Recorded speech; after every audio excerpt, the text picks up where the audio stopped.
Chapter 7 Attempts to Overcome the Evidence. As related in the introduction, the original manuscript of this work was first presented to the Watchtower Society in 1977. During the subsequent correspondence with the headquarters of that organization, additional lines of evidence were presented which were later included in the published edition of the work in 1983.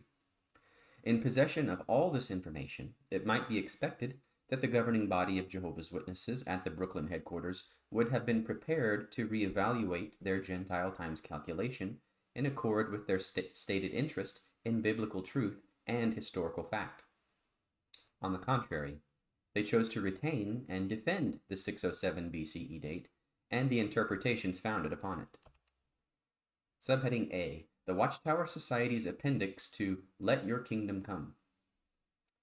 The new defense of the 607 BCE date appeared in a book published in 1981 entitled Let Your Kingdom Come. In Chapter 14, pages 127 through 140 of the book, another discussion of the Gentile times calculation is presented, which does not differ materially from previous discussions of the subject in the Watchtower publications.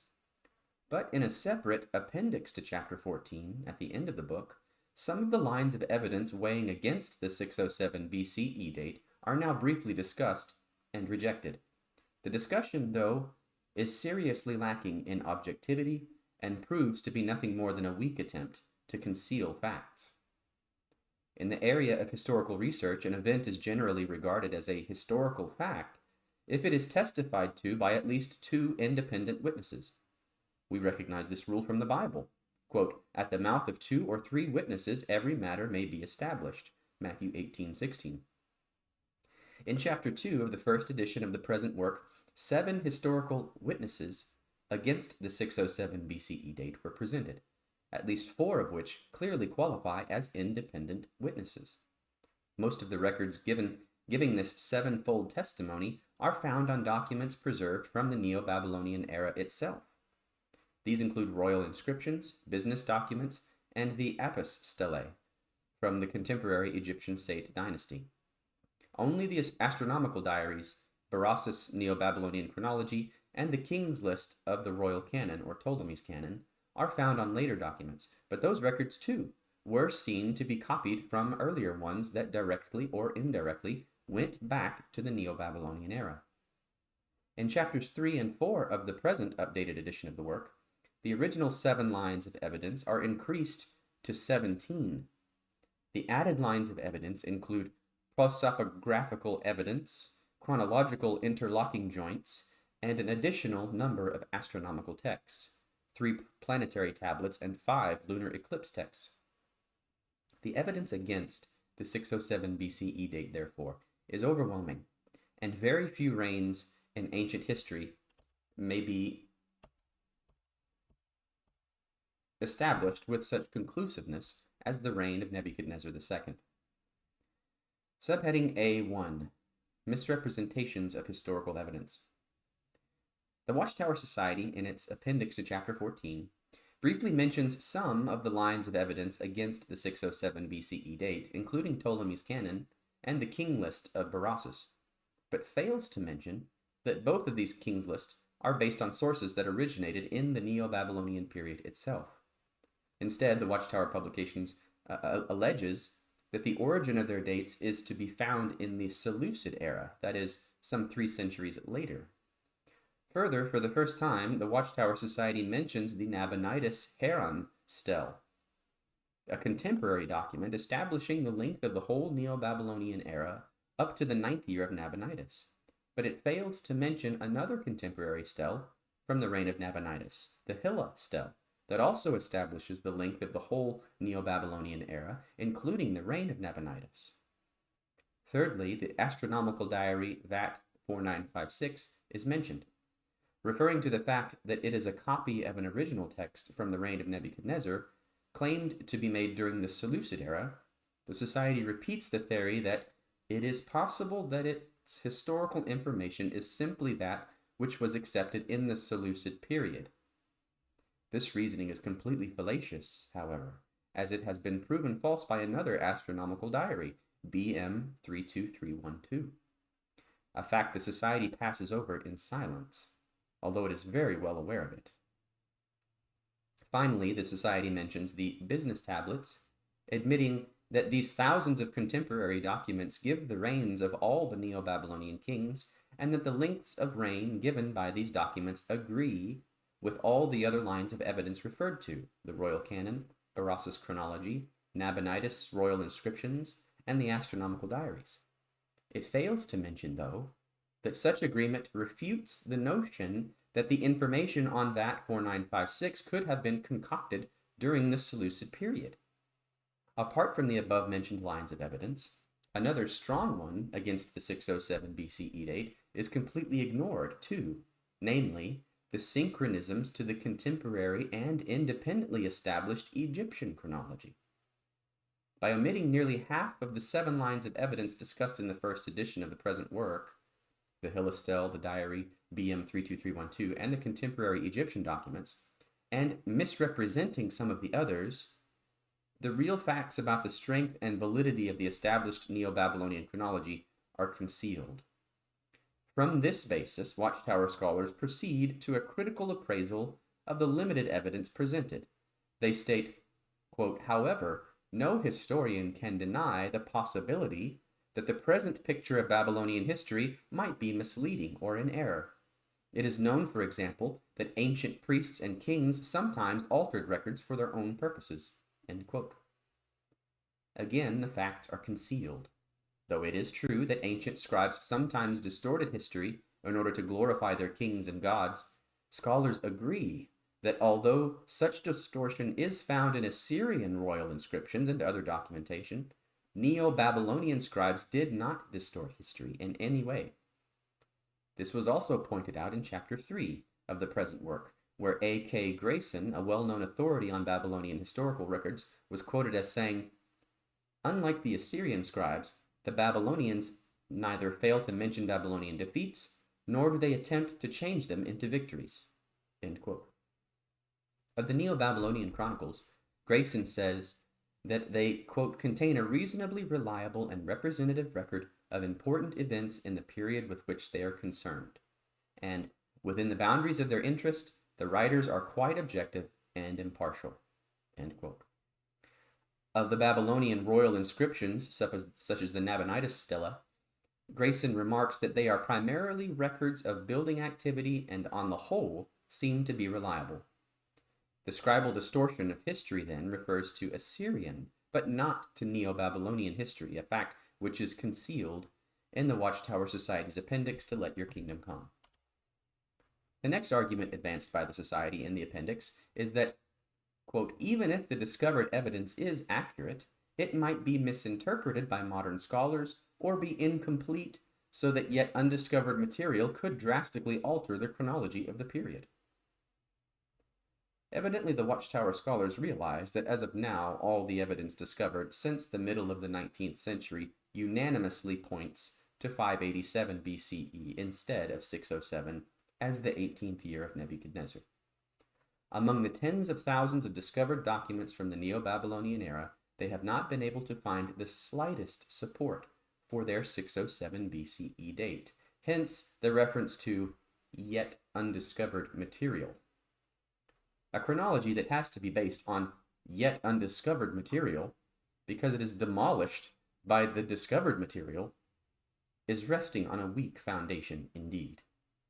If an idea refuted by an overwhelming mass of discovered evidence is to be retained because it is hoped that yet undiscovered material will support it, all ideas, however false, could be retained on the same principle.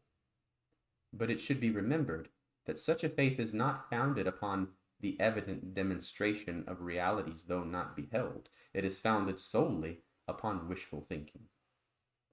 If it really were true that, 1, no historian can deny the possibility that the present picture of Babylonian history might be misleading or in error, that 2, priests and kings sometimes altered the Neo-Babylonian historical records, that 3, even if the discovered evidence is accurate, it might be misrepresented by modern scholars or be incomplete, and that 4, yet undiscovered material could drastically alter the chronology of the period. what reason do we have for accepting any date from the Neo-Babylonian era established by historians? For example, 539 BCE as the date for the fall of Babylon. This date, too, has been established solely by the aid of secular documents of the same type as those which have established 587 BCE as the 18th year of Nebuchadnezzar. And of the two dates, 587 has much better support than 539 BCE. If 587 BCE is to be rejected for the above-mentioned reasons, the 539 BCE date should also be rejected for the same, if not stronger, reasons. Yet, the Watchtower Society not only accepts the 539 BCE date as reliable, but even puts so much trust in it that it has made it the very basis of its Bible chronology. If its reasons for rejecting the 587 BCE date are valid, they are equally valid for the 539 BCE date too. To reject one date and retain the other is not only inconsistent, it is a sad example of scholastic dishonesty. Subheading A2, Misrepresentation of Scholars. In support of their reasons for rejecting the Neo-Babylonian chronology established by historians, a well-known authority on ancient Near Eastern history is referred to.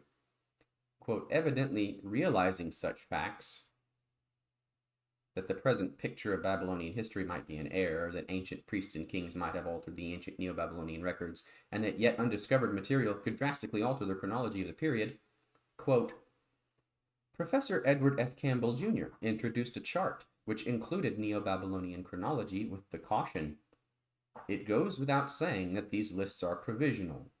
The more one studies the intricacies of the chronological problems in the ancient Near East, the less he is inclined to think of any presentation as final. For this reason, the term circa, about, could be used even more liberally than it is, end quote. This quotation is taken from a chapter written by Edward F. Campbell, Jr., which first appeared in The Bible and the Ancient Near East, a work cited by G. Ernest Wright and published by Routledge and Kegan Paul of London in 1961. The Watchtower Society did not mention, however, that the chart referred to in this work covers the chronologies of Egypt, Palestine, Syria, Asia Minor, Assyria, and Babylon from 3800 BCE to the death of Alexander the Great in 323 BCE. And although the term circa is placed before many of the reigns given in the lists for this long period, no circas are placed before any of the reigns given for the kings of the Neo-Babylonian period. The question is, when Professor Campbell, in cooperation with Professor David N. Friedman, prepared the chronological lists in the Bible and the Ancient Near East, did he then feel that, quote, the present picture of the Babylonian history might be misleading or in error? When it comes to the Neo-Babylonian era, did he think there was any possibility that ancient priests and kings sometimes altered the Neo-Babylonian records for their own purposes? Was he, for whatever reason, prepared to put the term circa before any of the reigns of the Neo-Babylonian kings? In other words, did the Watchtower Society give a correct presentation of the views of Campbell and Friedman? When these questions were put to Dr. Campbell, he wrote in reply, quote, as perhaps you will have concluded, I am dismayed at the use made of Noel Friedman's and my chronological lists by the Watchtower Society. I fear that some earnest folk will reach for any straw to support their already arrived at conclusions. This is most certainly the case of doing just that. Let me first explain that the division of responsibility for the chronological charts in the work assigned the larger Near Eastern chronology to me and the biblical dates to Professor David Noel Friedman, now of the University of Michigan. We did indeed talk about the caveats we placed before our charts, but there was absolutely no intent to suggest that there was leeway of as much as 20 years for the dates relating to Babylonia and Judah. I'm fairly confident that Dr. Friedman makes explicit somewhere in the apparatus of the book, chapter, that the 587-586 date can be off by no more than 1 year, while the 597 date is one of the very few secure dates in our whole chronological repertoire. I know that he remains convinced of this, as do I. there is not a shred of evidence that I know of to suggest even the possibility that the dates in the Babylonian Chronicle have been altered by priests or kings for pious reasons. I am in hearty agreement with Grayson. Dr. Campbell forwarded the question put to him to Dr. Friedman to give the latter an opportunity to express his views. Friedman had the following to say on the matter. Quote, I agree entirely with everything that Dr. Campbell has written to you. It is true that there are some uncertainties about biblical chronology for this period, but those uncertainties stem from confusing and perhaps conflicting data in the Bible, and have nothing to do with the chronological information and evidence for the Neo-Babylonian period from cuneiform inscriptions and other non-biblical sources. This is one of the best known periods of the ancient world, and we can be very sure that the dates are correct to within a year or so, and many of the dates are accurate to the day and month. There is therefore absolutely no warrant for the comments or judgments made by the Watchtower Society based on a statement about our uncertainty. What I had specifically in mind was the disagreement among scholars as to whether the fall of Jerusalem should be dated in 587 or 586. Eminent scholars disagree on this point, and unfortunately we do not have the Babylonian Chronicle for this episode, as we do for the capture of Jerusalem in 597. That date is now fixed exactly. But it is only a debate about 1 year at most, 587 or 586. So it would have no bearing upon the views of the Jehovah's Witnesses, who apparently want to rewrite the whole history of the time and change the dates rather dramatically. There is no warrant whatever for that. End quote. Thus the Watchtower Society, in its attempt to find support for the 607 BCE date, misrepresented the views of Dr. Campbell and Dr. Friedman. Neither of them believes that ancient priests or kings might have altered records from the Neo-Babylonian period, or that yet undisclosed material could drastically alter the chronology of the period. And neither of them is prepared to put the term circa before any of the reigns given in their lists for the kings of the Neo-Babylonian era. The only uncertainty they point to is whether the date for the desolation of Jerusalem should be set at 587 or 586 BCE. And this uncertainty does not come from any errors or obscurities in the extra-biblical sources, but from the seemingly conflicting figures given in the Bible. Evidently, its references to Jerusalem's destruction as taking place in one case in Nebuchadnezzar's 18th year and in another in his 19th year. Subheading A3, Misrepresentation of Ancient Writers. The last 2 pages of the appendix to Let Your Kingdom Come are devoted to a discussion of Jeremiah's prophecy of the 70 years. All arguments in this section have been thoroughly refuted in chapter 5 of the present work, The 70 Years for Babylon, which correspond to chapter 3 of the first edition, to which the reader is directed. Only a few points will be made here. Against Baras's statement that Nebuchadnezzar took Jewish captives in his accession year, shortly after the battle at Carchemish, see chapter 5 above, section A4, it is argued that, quote, there are no cuneiform documents supporting this. But the Watchtower Society fails to mention that Baras's statement is clearly supported by the most direct reading of Daniel chapter 1 through 6. Daniel reports that, quote, in the 3rd year of the kingship of Jehoiakim, corresponding to the accession year of Nebuchadnezzar, see Jeremiah 25:1, Nebuchadnezzar took a tribute from Judah, consisting of utensils from the temple and also some of the sons of Israel and of the royal offspring and of the nobles, and brought them to Babylonia. It is true that the Babylonian Chronicle does not specifically mention these Jewish captives. It does mention, however, that Nebuchadnezzar in his accession year marched about victoriously in Hattu, and that, quote, he took the vast booty of Hattu to Babylon. Most probably, captives from the Hattu territory were included in this vast booty, as is also pointed out by Professor Gerhard Larsen. Quote, it is certain that this heavy tribute consisted not only of treasure, but also of prisoners from the conquered countries. To refrain from doing so would have been altogether too alien from the customs of the kings of Babylon and Assyria. End quote.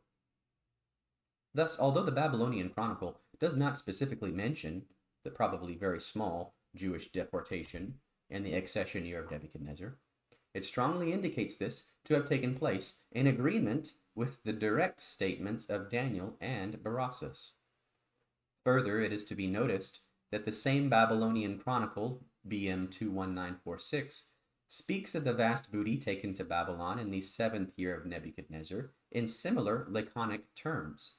Although it is known from the Bible that this booty included thousands of Jewish captives, the chronicle does not mention anything about this, but just says, quote, "A king of his own choice, he, Nebuchadnezzar, appointed in the city, and taking the vast tribute, he brought it into Babylon," end quote.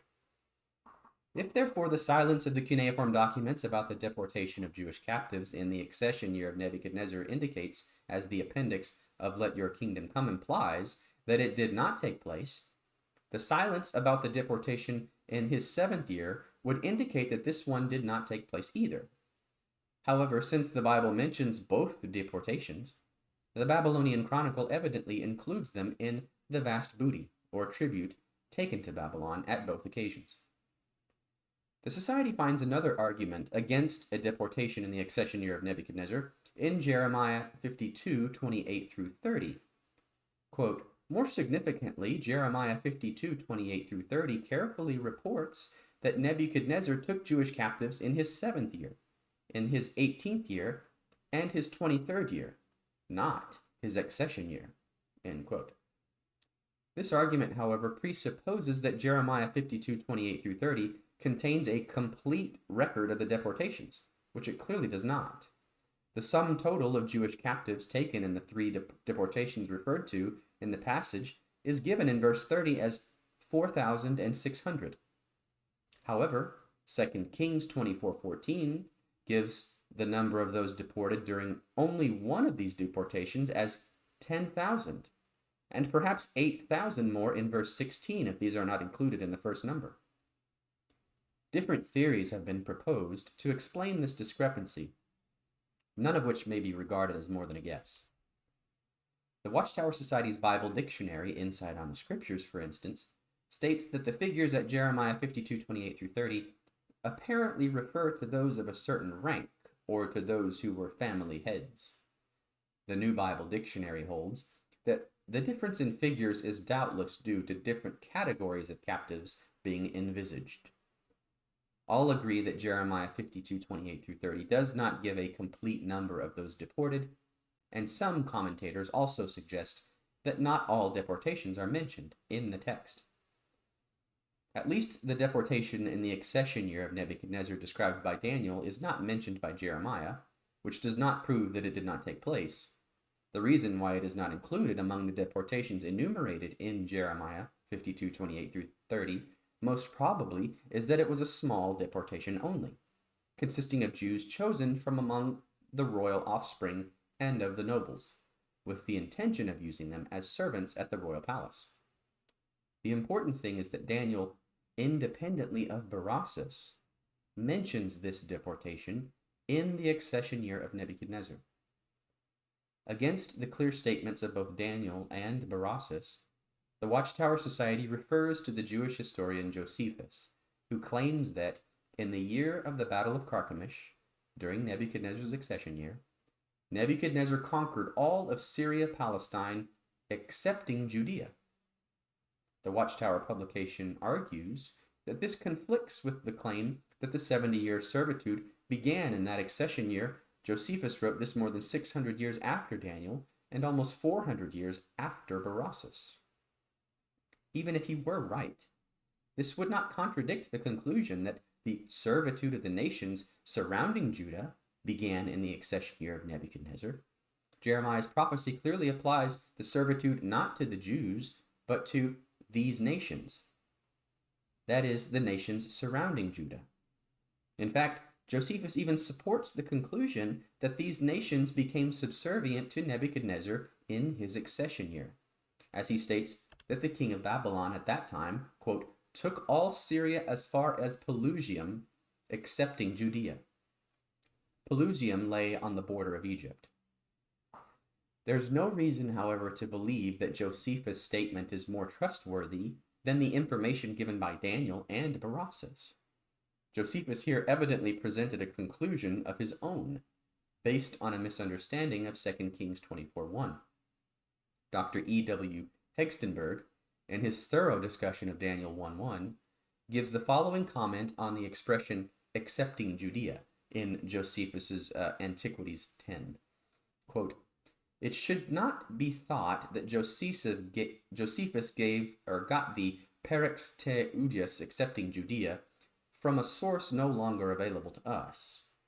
What follows shows clearly that he just derived it from a misunderstanding of the passage at 2 Kings 24:1, as he erroneously understood the 3 years mentioned there as the interval between the two invasions. He thought that no invasion could be presumed before the 8th year of Jehoiakim." End quote.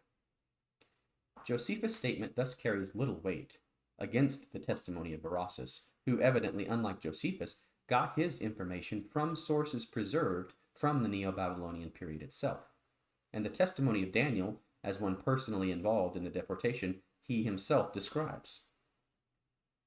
The Watchtower Society next quotes 2 passages from Josephus' works in which the 70 years are described as 70 years of desolation. But they conceal the fact that Josephus, in his last reference to the period of Jerusalem's desolation, states that the desolation lasted for 50 years, not 70. The statement is found in Against Apion 1, where Josephus quotes Berossus' statement on the Neo-Babylonian reigns and says, quote, "This statement is both correct and in accordance with our books, that is, the Holy Scriptures. For in the latter it is recorded that Nabuchodonosor, in the 18th year of his reign, devastated our temple, that for 50 years it ceased to exist. That in the 2nd year of Cyrus the foundations were laid, and lastly, that in the 2nd year of the reign of Darius it was completed." End quote. In support of this statement, Josephus quotes not only the figures of Berossus, but also the records of the Phoenicians, which give the same length for this period. Thus, in this passage, Josephus contradicts and refutes his earlier statements on the length of the period of desolation. Is it really honest to quote Josephus in support of the idea that the desolation lasted for 70 years, but conceal the fact that he, in his latest statement on the length of the period, argues that it lasted for 50 years? It is quite possible, even probable, that in this last passage he corrected his earlier statements about the length of the period. The translator of Josephus, William Whiston, wrote a special dissertation on Josephus' chronology entitled Upon the Chronology of Josephus, which he included in his publication of Josephus' complete works as Appendix 5. In this careful study, Whiston points out that often in the later parts of his works, Josephus attempted to correct his earlier figures. Thus he demonstrates that Josephus first gave the length of the period from the Exodus to the building of the temple as 592 years, which figure he later changed to 612 years. The next period, from the building of the temple to its destruction, he first gives as 466 years, but he later corrected to 470. On the 70 years, which Josephus first reckons from the destruction of the temple to the return of the Jewish exiles in the 1st year of Cyrus, Whiston says that it is certainly Josephus' own calculation, and that the 50 years for this period given in Against Apion 1:21 may probably be his own correction in his old age. End quote. If this is the case, Josephus might even be quoted as an argument against the application of the 70 years made by the Watchtower Society. In any case, it seems obvious that his statements on the 70 years cannot be used as an argument against Berossus in the way the Society does. Josephus' last figure for the length of the desolation period is in complete agreement with Berossus' chronology, and Josephus even emphasizes this agreement. In addition to Josephus, the Watchtower Society also refers to Theophilus of Antioch, who wrote a defense of Christianity towards the end of the 2nd century CE. As the Society points out, he commenced the 70 years with the destruction of the temple. But the Watchtower writers conceal the fact that Theophilus was confused about the end of the period, as he first places this in the 2nd year of Cyrus, 537-36 BCE, and then in the second year of Darius, 520 to 519 BCE. Some other early writers, including Theophilus' contemporary Clement of Alexandria, also ended the 70 years in the second year of Darius Hystaspes, which would place the desolation of Jerusalem at 590-89 BCE. Eusebius, in his chronicle, published circa 303 CE, adopted Clement's view, but also tries another application, starting with the year in which Jeremiah might begin his activity, 40 years prior to the desolation of Jerusalem. And he ends the 70 years in the first year of Cyrus, which he sets at circa 560 BCE. Julius Africanus, in circa 221 CE, applies the 70 years to the period of Jerusalem's desolation, the end of which he, like Eusebius later, erroneously dates to 560 BCE. It is very obvious that these early Christian writers did not have access to sources that could have helped them to establish an exact chronology for this anointed ancient period. The Watchtower Society's use of ancient writers, then, is demonstrably very selective.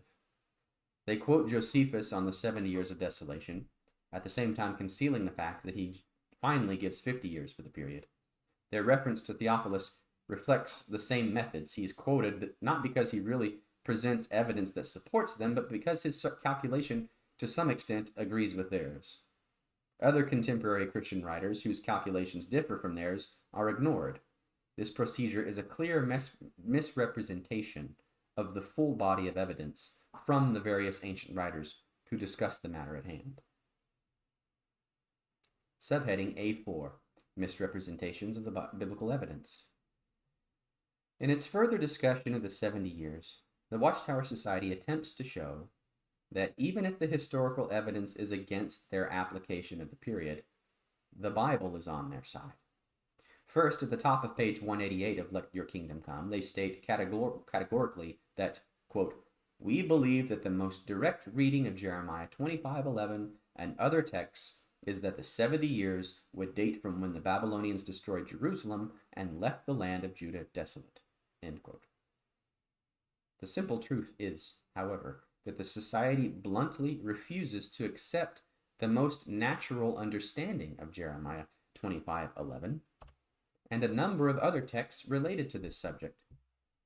As was discussed in Chapter 5, the most direct reading of Jeremiah 25:11 shows the 70 years to be a period of servitude, not desolation. These nations shall serve the king of Babylon 70 years, from the New American Standard Bible.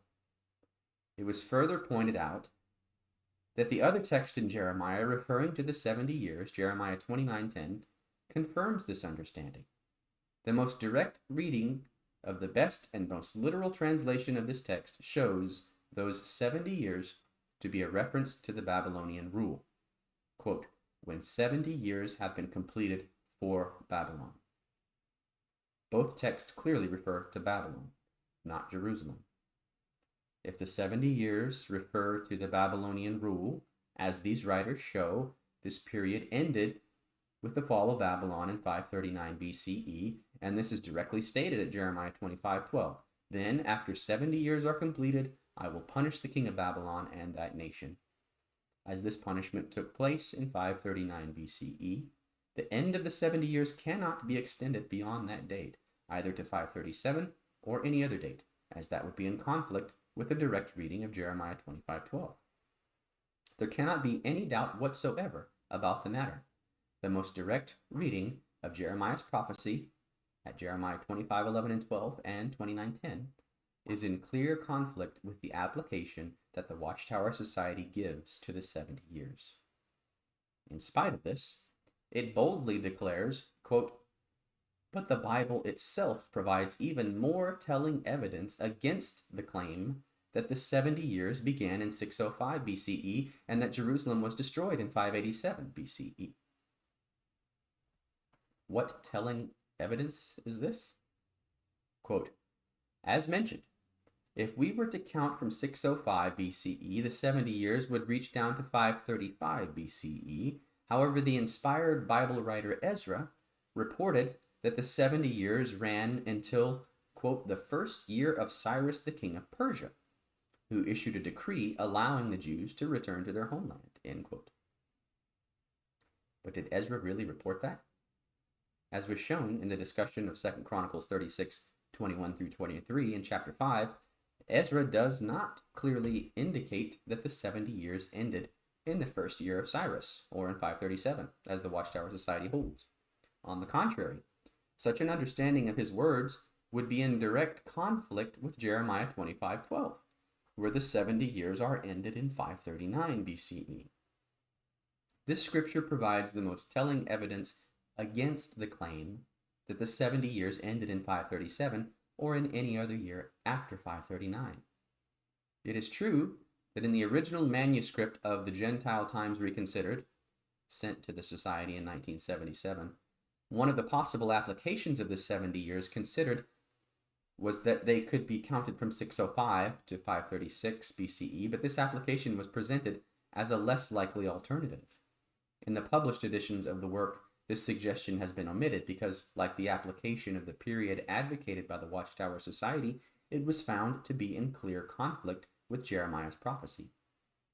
In discussing this application, the Society argues that there is no reasonable way of stretching Cyrus' first year from 538 down to 535. As the application discussed did not imply this, and as I am not aware of any other modern commentator that accepts to stretch Cyrus' first year down to 535 BCE, this statement seems to be nothing but a straw man created by the Watchtower Society itself. Although an argument directed against such a fabricated straw man may easily knock it down, the argument completely misses the real target. Finally, the Watchtower Society claims, quote, "We are willing to be guided primarily by God's word, rather than by a chronology that is based principally on secular evidence or that disagrees with the scriptures. It seems evident that the easiest and most direct understanding of the various biblical statements is that the 70 years began with the complete desolation of Judah after Jerusalem was destroyed," end quote. Again, these statements tend to give the impression that there is a conflict between the Bible and the secular evidence on the 70 years, and that the Watchtower Society faithfully stands for the Bible against secular evidence. But nothing could be farther from the truth. On the contrary, biblical and historical data are in good agreement on the period under discussion. Here, historical and archaeological discoveries, as in so many other cases, uphold and confirm biblical statements. On the other hand, the interpretation of the 70-year period given by the Watchtower Society does conflict with facts established by secular evidence, as has been clearly demonstrated above and in Chapter 5. It is also in flagrant conflict with the easiest and most direct understanding of the various biblical statements on the 70 years, such as Jeremiah 25:11 and 12, Jeremiah 29:10, Daniel 1:16 and 2:1, and Zechariah 1:7 and 12, and 7:1 through 5. The real conflict, therefore, is not between the Bible and secular evidence, but between the Bible and secular evidence on the one hand, and the Watchtower Society on the other. As its application of the 70 years is in conflict both with the Bible and the historical facts, it has nothing to do with reality and merits rejection by all sincere truth seekers. Summary. It has been amply demonstrated above that the Watchtower Society, in its appendix to Let Your Kingdom Come, does not give a fair presentation of the evidence against their 607 BCE date. 1. Its writers misrepresent historical evidence by omitting from their discussion nearly half of the evidence presented in the first edition of this work, and by giving some of the other lines of evidence only a biased and distorted presentation. They erroneously indicate that priests and kings might have altered historical documents from the Neo-Babylonian era, in spite of the fact that all available evidence shows the opposite to be true. 2. They misrepresent authorities on ancient historiography by quoting them out of context and attributing to them views and doubts they do not have. 3. They misrepresent ancient writers by concealing the fact that Berossus is supported by the most direct reading of Daniel 1:1 through 6, by quoting Josephus when he talks of 70 years of desolation, without mentioning that in his last work he changed the length of the period to 50 years, and by referring to the opinion of the 2nd century bishop Theophilus, without mentioning that he ends the 70 years not only in the 2nd year of Cyrus, but also in the 2nd year of Darius Hystaspes, as did his contemporary Clement of Alexandria and others, thus confusing the two kings. Finally, 4, they misrepresent biblical evidence by concealing the fact that the most direct understanding of the passages dealing with the 70 years shows them to be the period of Neo-Babylonian rule, not the period of Jerusalem's destruction or desolation. This understanding is in good agreement with the historical evidence, but in glaring conflict with the application given to it by the Watchtower Society. It is truly distressing to discover that individuals upon whose spiritual guidance millions rely deal so carelessly and dishonestly with facts. Their appendix to Let Your Kingdom Come in defense of their chronology is nothing but yet one more nefarious exercise in the art of concealing truth. It may be asked why the leaders of an organization that constantly emphasizes its interest in the truth in reality find it necessary to suppress the truth and even oppose it. The obvious reason is that they have no other choice, as long as they insist that their organization was appointed in the year 1919 as God's sole channel and mouthpiece on earth. If the 607 BCE to 1914 CE calculation is abandoned, this claim will fall. Then these leaders will have to admit, at least tacitly, that their organization for the past 100 years has appeared on the world scene in a false role with a false message. When occasionally the questioning of the 607 BCE date has been commented upon in the Watchtower publications in recent years, the sole defense has been a reference to the appendix of 1981. In the Watchtower of November 1st, 1986, for example, it is claimed that, quote, in 1981, Jehovah's Witnesses published convincing evidence in support of the 607 BCE date, end quote. Then the reader is referred to the book Let Your Kingdom Come, pages 127 to 140 and 186 to 189. As the Society's appendix only contains a series of failed attempts to undermine the evidence against the 607 BCE date, and as the only convincing evidence presented in support of the date is a reference to yet undiscovered material, the Watchtower writers evidently trust that the majority of the witnesses are completely unaware of the actual facts, and the leaders of the Watchtower Society want to keep it that way. This is clear from the warnings repeatedly published in the Watchtower publications against reading literature by former witnesses who know the facts about their chronology. The leaders of the Watchtower Society evidently fear that if witnesses are allowed to be exposed to these facts, they might discover that the basis of the prophetic claims of the movement is nothing but a groundless, unbiblical, and unhistorical chronological speculation. Thus, although the Watchtower organization probably uses the word truth more often than most other organizations on earth, the fact is that truth has become an enemy of the movement. Therefore, it has to be resisted and concealed. Anybody, of course, be it an individual or an organization, is fully entitled to believe whatever he, she, or it prefers to believe, as long as it does not hurt other people, that flying saucers exist, that the earth is flat, or in this case that Jerusalem, contrary to all the evidence, was desolated in 607 BCE, and that somewhere there may be yet undiscovered material to support such views.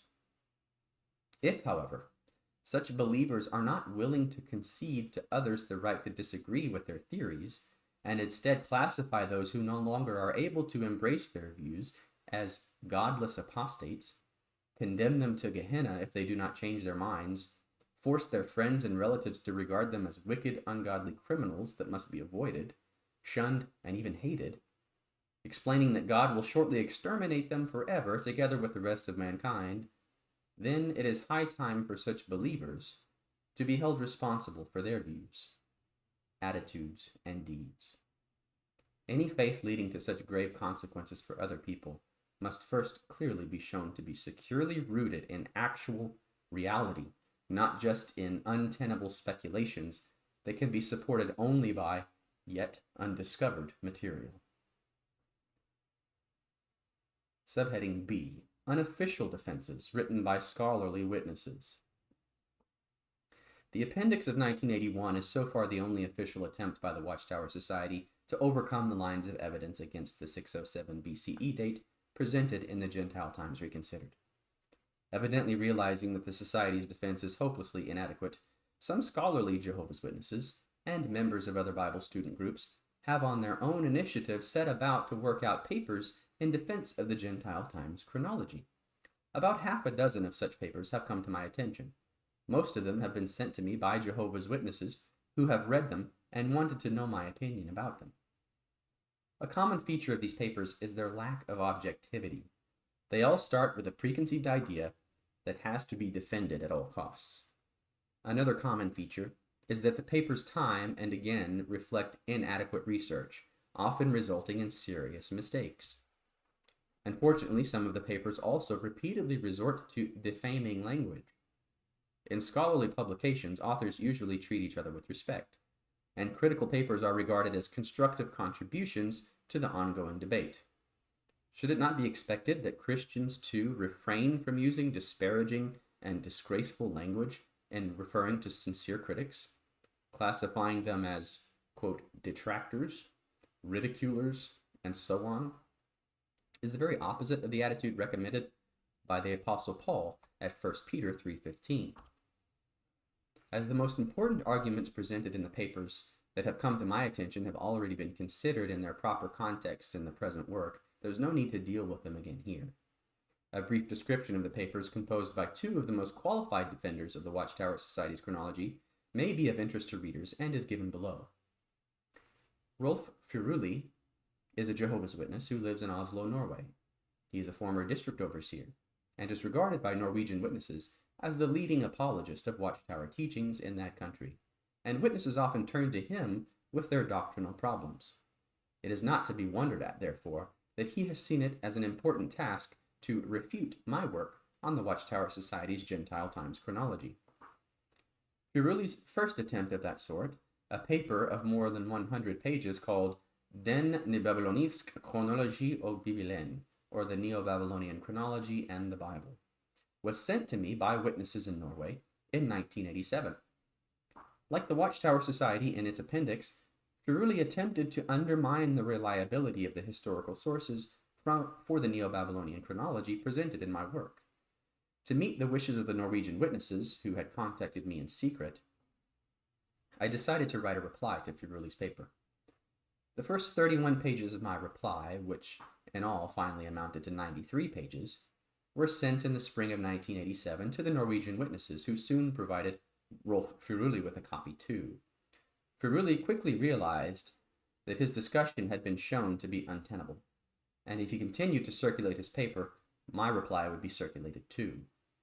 To prevent this, he wrote me a letter, dated April 23, 1987, in which he described his paper as just private notes, which, not in all details, represented his present views, but was solely an expression of the information available to him at the time it was written.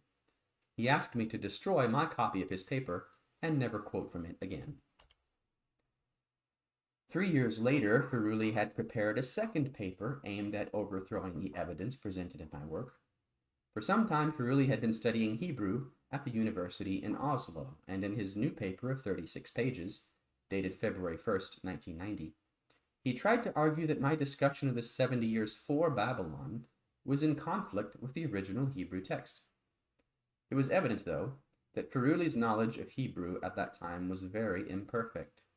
Having consulted with a number of leading Scandinavian Hebraists, I wrote a reply of 69 pages, demonstrating in detail that his arguments throughout were based on a misunderstanding of the Hebrew language.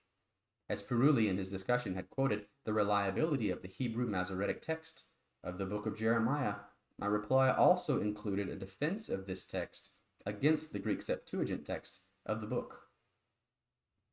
In 2003, Furuli published a book of 250 pages on the Persian chronology, which is basically a defense of the erroneous Watchtower dating of the reign of Artaxerxes I.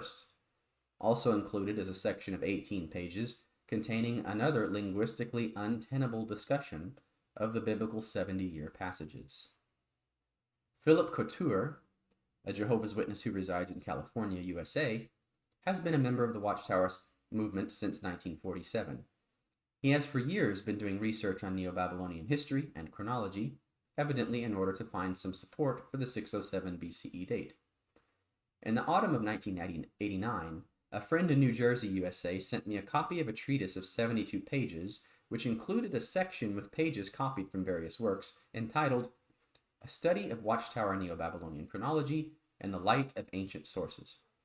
It was written by an anonymous Watchtower apologist, and I did not notice until much later that my friend had enclosed a slip of paper stating that the author was Philip Couture. Although Couture carefully avoids mention of my work, he repeatedly quotes from it or alludes to its contents. The reason is, quite evidently, that he is not supposed to have read what in the Watchtower publications is classified as apostate literature. The only critic that Couture mentions by name is a Seventh-day Adventist, William McCarty, who wrote a booklet on the Watchtower Society's Gentile times calculation back in 1975. Like Ferruli's first paper, Couture's treatise is an attempt to undermine the reliability of the historical sources for the Neo-Babylonian chronology. Despite his efforts, however, he fails to come up with even one tenable argument that can move the burden of evidence against the 607 BCE date. The reason for this simply is that, however skillful and capable a person may be, it will in the end be impossible for him to find any real and valid support for an idea that is false and therefore impossible to defend. About half of Couture's treatise deals with astronomy and its relation to Neo-Babylonian chronology. Unfortunately, this is an area that Couture was not quite familiar with. Thus, although a separate section of his paper contains, quote, a word of caution regarding the use and abuse of eclipses, he himself repeatedly falls into the very pitfalls against which he warns. As this and other important points brought up by Couture have been dealt with in various sections of the present work, no further comments on his treatise are given here. I do not know if Couture is still prepared to defend his position. Some of the other papers sent to me present discussions of the biblical passages on the 70 years, but ignore the historical evidence against the 607 BCE date. Such a discussion is not, as the author of the paper may intimate, an attempt to defend the Bible against attacks founded upon secular sources. Rather, it is an attempt to force the meaning of the biblical texts to adapt them to a theory that is in glaring conflict with all historical sources from the Neo-Babylonian period. The choice in such discussions is not really between the Bible and secular sources. It is between the rantings of overexalted minds and the historical evidence. As long as the historical reality is ignored, such discussions amount to little more than futile exercises in escapism or wishful thinking. It is to be expected that the attempts to overcome the historical evidence against the 607 BCE date presented in this work will continue.